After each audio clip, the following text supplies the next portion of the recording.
Сәлеметсіздер ме? Біздің тақырыбымыз буынның шешілмеген мәселелер. Олар буыннан көп проблемасы болды. Бұл климатты өзгеру, адамның құқықтары, тағы көп ойналар болды. Және ядролық қарудың тарауы. Осы айтып кеткен проблемалардың ішінде біз екі ең үлкен проблеманы таңдаған болатынбыз. Ол бірінші Қырым Қабақ соғысы, ол Екінші дүние соғысынан кейінгі Ресей мен ақш арасында болған соғыс болады. Және де қазіргі таңда әлі жалғасып жатқан соғыс, ол Израиль мен Палестина соғысы.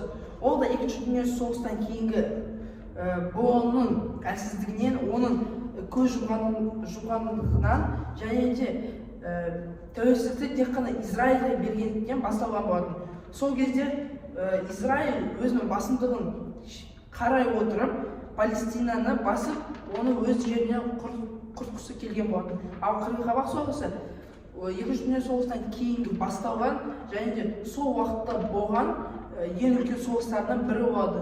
Ол ұзақ уақыт шешілмей, бірақ та ең соңына қарай шешілген болатын. Енді біз оны біздің ойымызда қалай оны шешеміз? Біздің ұсыныстарымыз бұл терең реформаларды жүргізу керек. Себебі реформаларды істеп біз олар реформаларды істеп жағдайды жақсарта алады. Вето құқығын шектеу алып тастау, сонымен қатар бұның бітімгерлік миссияларын күшейту. Тағы да айтқандай, бізде 5 жол бар. Төртінші жолы ол соғыстарды тоқтатуға қатты талпыну. Себебі соғыстар болмаса еліміз және де біздің планетамыз